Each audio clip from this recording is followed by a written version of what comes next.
Key point 1.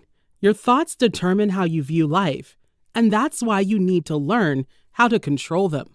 Your brain is always looking for the most natural way out, which could be the death of your ethical judgment making. When there is a chance to preserve energy and assume something without overthinking, your brain will exercise this option. It usually ends up substituting effort for creativity, thanks to your thoughts. Several factors, illusion, availability, and experience, influence your decisions. These factors lead you to make biased conclusions. Thinking is not as easy as it seems. It is an art we must master. People use intuition, the so-called gut feeling, instead of facts when making decisions. The same goes for problems that are too difficult to solve using logic and intellectual ability. People go with what they feel is correct. This phenomenon represents fast thinking, which does not waste too much energy and allows you to evaluate the situation and make relevant decisions quickly. Slow thinking, however, is the type that requires a conscious and energy-consuming thought process, but uses logic rather than memory and emotions. Therefore, mastery of thoughts comes from understanding what constitutes intuition and assumptions. Experiments and facts shape your thinking, which is why you should know when to switch between intuition and empirical facts. Daniel Kahneman is a master of his trade. His knowledge of behavioral economics, cognitive thinking, and psychology put him among the best. He believes in placing facts over assumptions and that behavioral patterns can be easy using relative examples and instances. Follow this detailed summary to find out how your brain deceives you and hurts your decision-making process and what you can do to prevent this. Key point 2. The two systems associated with your brain are responsible for how and when you think. According to psychologists Keith Stanovich and Richard West, humans have two primary systems for thinking. System 1 operates automatically and quickly without voluntary control and with little effort.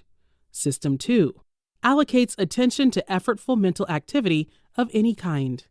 Humans avoid overloading their brains with information by consciously or subconsciously breaking tasks into smaller steps. This is because we naturally prefer solutions that require minimum mental effort and strength. The moment a solution requires a lot of effort, the attention paid to it starts to decrease. While System 1 makes instant decisions based on habit, System 2 evaluates and supervises System 1's input, establishing balance in your brain's function. However, this action relies on something other than facts, namely faith and intuition. System 1 usually provides the information wrapped around impressions to System 2. These impressions turn to beliefs that humans hold on to. The thoughts then turn to actions that create an identity for you. The human brain is programmed to adjust to speed and stress. Cognitive ease comes into play because you behave differently when trying to do something with ease. Another function of System 1 is that it helps you shape what's customary to you, what surprises you, and the cause of these things. You should note that System 1 needs to make an accurate conclusion from the information sent. It doesn't care about the precise data assessment, it makes its conclusions. System 2 works hard to find an escape route for you, especially when you are stuck with finding a solution to a problem. When System 1 faces a tricky situation that it can't find a solution for, it'll seek the help of System 2, calling it into action to find a way around the problem immediately. However, sometimes your brain deceives you into believing that a task is simple. This phenomenon happens because your brain wants to save as much energy as possible when executing a task. So, when System 1 feels it can handle a situation or problem, it won't activate or call for the help of System 2. These two systems work together to help you perform tasks and make decisions. Key point 3. You are more likely to make judgments based on bias and intuition rather than facts and statistics. You tend to jump to a conclusion about a scenario based on the sample provided. This logic also applies to numbers. You believe that samples involving small numbers come from a small population. The moment you learn that 5 million people work in the public sector in Bulgaria, you're inclined to believe that Bulgaria's population is small just because of the sample. These are some of the things that shape how you view and evaluate your environment. The anchoring effect occurs when a particular value for an unknown quantity influences your estimate of that quantity. Humans place value on something because of what anchors the number associated with it. Amos Tversky and Daniel Kahneman invented the fortune wheel rig to stop at 10 or 65. Students at the University of Oregon then participated in this experiment. They were supposed to spin the wheel and then answer 2 questions about the percentage of African nations in the UN. The first one was, is that percentage higher or lower than the wheel's number? The second one was, what is your guess about the actual percentage? Those who drew 10 from the wheel gave lower percentages, and those with 65 answered with higher ones. Therefore, the random number they noticed before answering the questions subconsciously influenced their judgment. The ease with which you can come up with examples determines the frequency of events. Immediately an example comes to mind, your brain pieces together instances of a similar occurrence, and your mind then tricks you into believing that such a situation is familiar. The psychological mechanisms that produce anchoring make us far more suggestible than most of us would want to be. Daniel Kahneman. A similar effect comes from traumatic events or even news about those events. Consequently, after you stumble upon the report of a horrific plane crash with no survivors, the chances of you deciding to fly on a plane lower dramatically. You always knew about the possibility of accidents, but now you know about a specific example, the activity seems more dangerous than before. Key point 4. Inadequate and inaccurate history affects the present and the future. People base their preventative actions on previous negative scenarios. If, for example, we build a wall to stop a flood, its strength and height will most likely depend on the last heaviest downpour. No thanks to the media, there are several misconceptions about the true extent of things and how important or less meaningful they are. Humans try to simplify life by believing in a world that is perfect in their minds. By examining evidence and base rates, it's known that humans tend to focus on evidence. Simply put, a base rate is a term in statistics that denotes the probability of something. Base rates occur as a result of needing more information. When the data produced is not specific or detailed, base rates come into view, telling the brain to make a conclusion based on assumptions. For example, when you see a pink car, you might assume that its driver is a woman based on the stereotype that pink is a female color. The moment the brain gets more specific information, it changes its focus and concludes evidence rather than the base rate. Placing absolute belief in the conclusion drawn from detailed information can be misleading. Indeed, a tall and thin athlete would most likely play basketball, but it's not always so. When you draw your conclusion from a description of something, there will be times when you will end up making the wrong assumptions. When it comes to descriptions, adding details is different from being specific. Simply adding elements to a piece of information makes it more likely to be believed, but it doesn't mean that the data is accurate. In fact, it just resembles a story, which urges people to believe it. However, the idea behind a piece of good information is that it should be precise. Precision can come in short forms when it comes to describing a scenario. The ability to be specific helps you think quickly. If you care about being thought credible and intelligent, do not use complex language where simpler language will do. Daniel Kahneman. Key point 5. Statistics help us draw conclusions, but they are not as informative as real-life experiences. If you come from a place where humans don't eat animals, you would find it hard to believe that humans are responsible for the death of 65% of animals worldwide. Also, regardless of existing facts and statistics, a situation is not always bound to follow a regular pattern. For example, if a tall serial killer has terrorized a community for a year, it doesn't mean the subsequent death is from the same serial killer. Existing facts help in the absence of any other information. Predictions come from a careful study of past events, the current frequency of the same events, and the future possibilities of it happening. Predictions and forecasts are a part of everyday life. Across all fields of study, experts and professionals make predictions based on calculations and the facts available.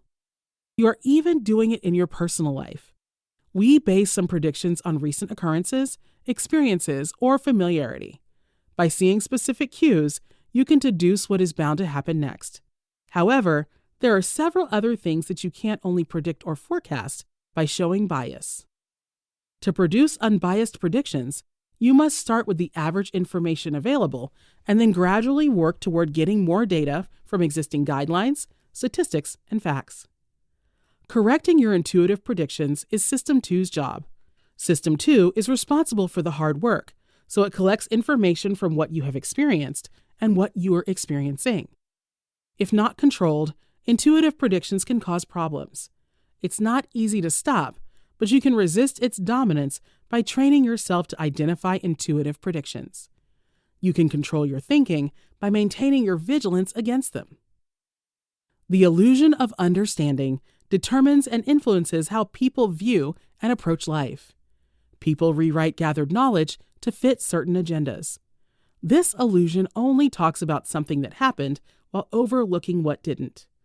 These biased narratives have created the faux notion that as long as they are familiar with the past, they can shape and reshape the future. However, how best can a future be modeled when the knowledge about history is biased and twisted to suit certain narratives? Did you know? According to media statistics, 52% of Americans regularly encounter fake news online. Key point 6. A successful event makes people believe that the steps leading up to the event must be equally successful.